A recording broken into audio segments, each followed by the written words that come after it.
പൊന്നിയൂർകുളം അണ്ടത്തോട് വടക്കേകാട് പോലീസിന്റെ വൻ കഞ്ചാവ് വേട്ട.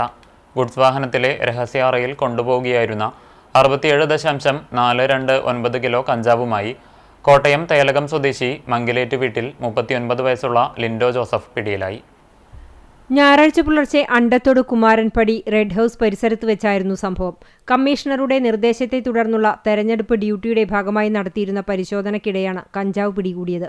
സംശയം തോന്നിയതിനെ തുടർന്ന് വിദഗ്ധ പരിശോധന നടത്തിയപ്പോഴാണ് വാഹനത്തിന്റെ ഡ്രൈവറുടെ ക്യാബിനോട് ചേർന്ന് തകിട്ടിൽ സ്ക്രൂ ചെയ്ത് പ്രത്യേകം തയ്യാറാക്കിയ രഹസ്യ അറയിൽ സൂക്ഷിച്ച നിലയിൽ കഞ്ചാവ് കണ്ടെത്തിയത്. പ്രതി ഒഡീഷയിൽ നിന്നും എറണാകുളം കേന്ദ്രീകരിച്ച് വിൽപ്പനയ്ക്കായി കഞ്ചാവ് എത്തിച്ചു കൊടുക്കുന്ന ആളാണെന്ന് വ്യക്തമായിട്ടുണ്ട്. ഇയാൾക്ക് കടുത്തുരുത്തി, പീച്ചി, ബേക്കൽ എന്നീ സ്റ്റേഷനുകളിൽ കേസുകൾ നിലവിലുണ്ടെന്നും പീച്ചി സ്റ്റേഷനിൽ ലഹരിക്കടത്തുമായി ബന്ധപ്പെട്ട കേസിൽ വിചാരണ നടന്നുകൊണ്ടിരിക്കുന്ന പ്രതിയാണെന്നും അന്വേഷണത്തിൽ അറിവായിട്ടുണ്ട്.